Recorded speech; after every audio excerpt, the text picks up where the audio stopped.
Hello, it's not going to be quick or easy. You can be confident that things will get better. That was the message Boris Johnson delivered today. In a keynote speech, the Prime Minister promised more help to deal with the cost of living crisis, a 40-year high inflation rate and record high energy prices. So how bad are things on this side of the Irish Sea, and how are families, employees and businesses here coping? I'm joined by Paul MacFlynn, who's an economist at the Nevin Economic Research Institute, the FSB's Roger Pollen and Susan Fitzgerald from the Unite Trade Union. Welcome to all of you, and thanks very much indeed for joining us on the programme. Susan, first of all, how challenging is it for your members at the moment?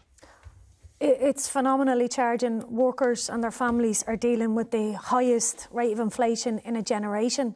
So we have a situation where wages are rising by just over 4%, but inflation is racing ahead at over 11%. Obviously, in trade union organised workplaces, wages are higher and rising higher. But the reality is, for all workers across the board, we're facing not a cost of living crisis, but a cost of surviving crisis. And we're not just talking about a bit of financial pressure that people can weather with a bit of support from family and friends, although that's massively going on. The Social Research Institute has projected a 67% rise in destitution. I haven't heard the word destitution used in a long time.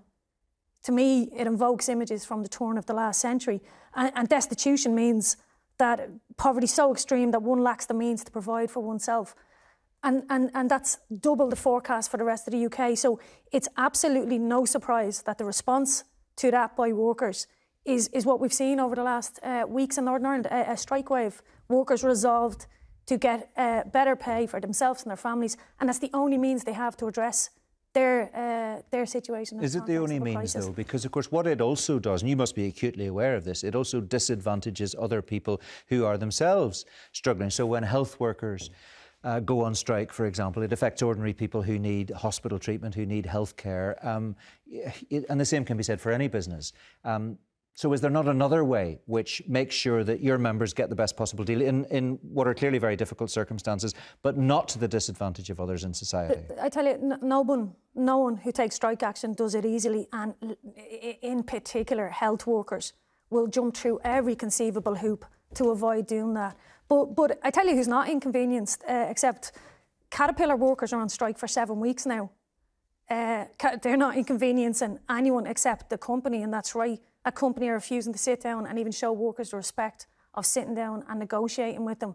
So they're making a bad situation worse for themselves, of course, if they're on strike. Caterpillar, who are a multi-million-pound company who made $6.3 billion in profit last year, are refusing to pay a cost of living increase to those workers, who collectively have hundreds of years' service between them. Sure. So Caterpillar is not at the table today to articulate. Well, it is in the context of cost of living, you know, it's relevant. No, but I'm just saying Caterpillar is not here to give whatever view it might have on the situation. I wish they were, because we're trying to sit down and negotiate with them. I wish they were here, but I take your point. OK, yeah, sure. And I'm sure they would have something to say about why they are adopting the particular position that they are adopting. And it's a problem, of course, in the public sector and in the private sector. That's the point. It is. It's across the board. Like we've seen thousands of workers from the public sector, our members, and there's a debate going on across the whole trade union movement now in local authorities, Education Authority, Northern Ireland Housing Executive, where discussions are going on now to resolve the issues that brought our members out on strike over an extended period of time. My park workers are out today. So you have the private and public sector, a perfect storm, a crisis facing workers. And unfortunately, Mark, people are, with the lack of support, the lack of measures, and the greed and profiteering that's going on in some sectors of the large companies in particular, they have no option but to fight for their peace. But you don't know that that's the case, of course, right across the board, because there are companies which are facing huge increases in their own costs. We hear from businesses on a regular basis saying that if things don't change, they're going to go out of business. And of course, that would mean, less employment for, for lots of people. There's definitely an issue facing some smaller companies and that. And actually, to be honest, there's some common cause in terms of some of the demands. In terms of a regulation, I would go further and say the taking into public ownership of the energy sector and far-reaching measures like that would benefit some of Roger's members. But the bottom line is, it's not the case that some of the companies, we do our due diligence on every company that we have engagement with, And the companies that have workers out on strike at the minute can well afford to pay a cost of living increase. That's your view, is it, that every company where strike action is being taken at the moment could actually afford to pay the demands that are being made by workers? They can afford to show respect to workers and work with them to give a cost of living increase that keeps their members out of destitution. OK. Roger Pollen, what's your perspective as an individual who represents businesses? How do your members feel about the prospect of, increasing strike action in the private sector and potentially in the public sector? Well, I think in the main, small businesses aren't unionised, and you tend to find that the workforces within smaller businesses are more like family. So I think they're all looking at the issues they're facing. Small businesses, of course, can be quite big.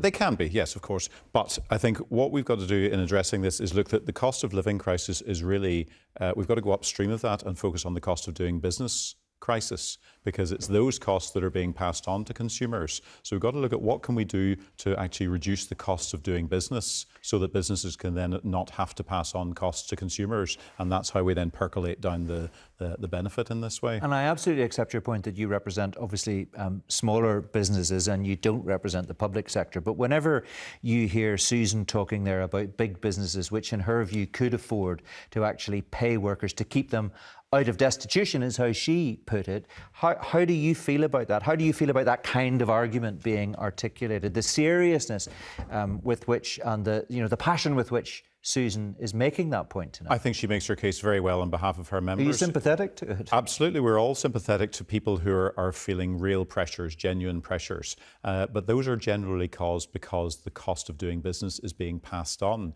If you're seeing 10% inflation, if you're seeing increasing food prices and energy prices, it's because the cost of those companies is being passed on to those consumers. So whenever you hear Susan talking about profiteering, would you say that is clearly not the case as far as small businesses are concerned? I'm not confident that's the case.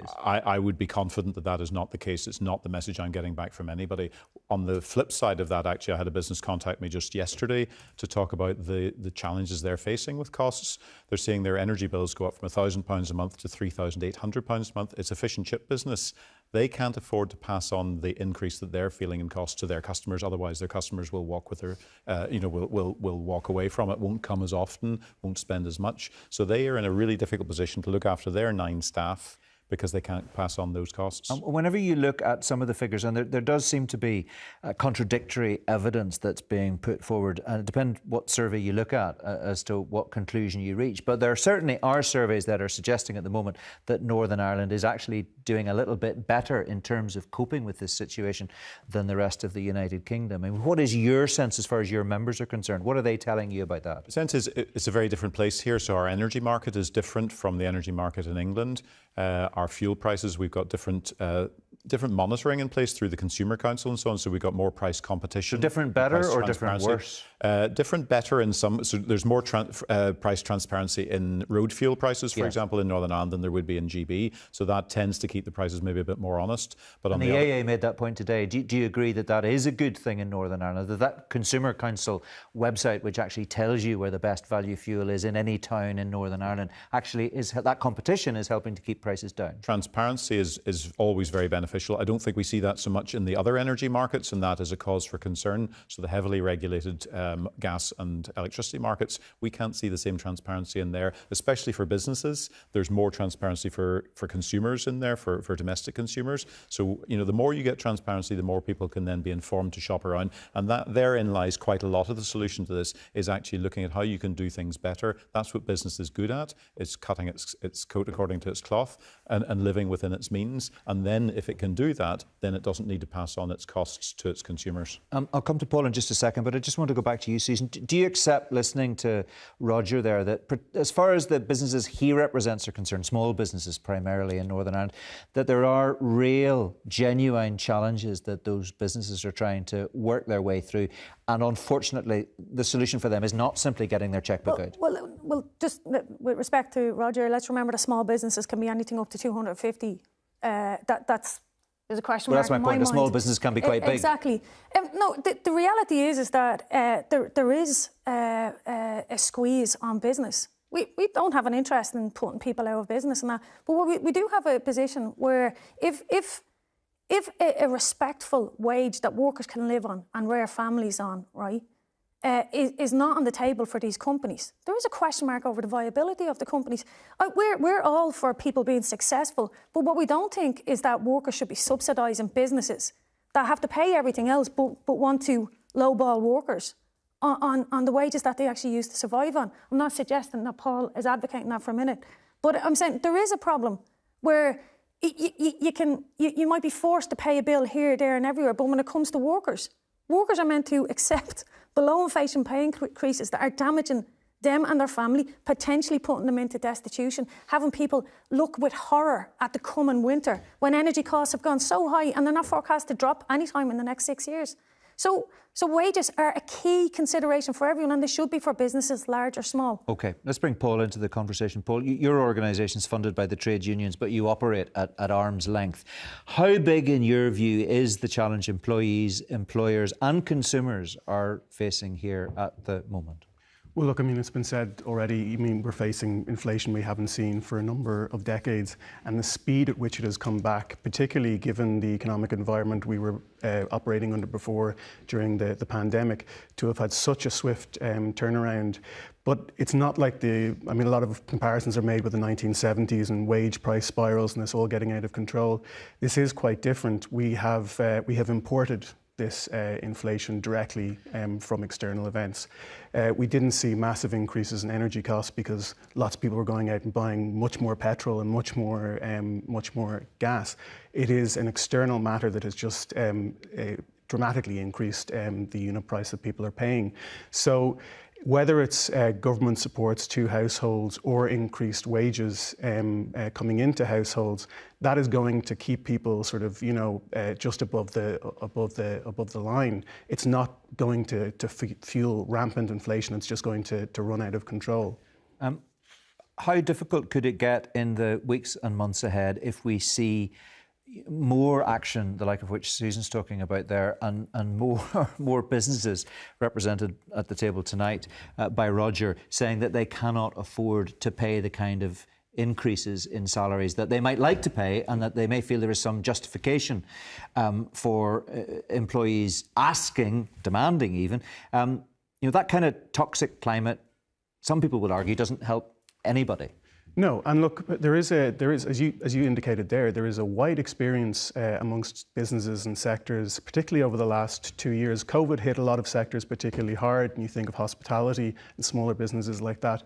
But a lot of businesses did quite well over the COVID period. A lot of them went unaffected. Some of them managed to increase output over that period of time, and a lot of them received very generous supports. So, and others struggled. Yeah, I mean, to be fair, others really struggled. Exactly. And as Susan would say, you don't treat all businesses exactly alike. But I think there is a role for the state here to be able to step in and say, this is about managing an economy that is experiencing a shock, the likes of which it hasn't seen for many years. And there is a role there to, as a stabilisation mechanism. The payments that you're talking about making to households, they are obviously to bring people to a level of survival, but also to manage the dynamics in the economy, that we don't spiral out of control. And when Boris Johnson says, as he did today, that we will begin to see a change within weeks, he says he's got a grip on what is happening and there are levers he can pull. What, in your view, are those levers that would make a real difference? Well, I'm not exactly quite sure what he has a grip on, because what we're looking at, particularly in terms of the energy sector, forecasting that is somebody who can say they can forecast what Vladimir Putin is going to do next month.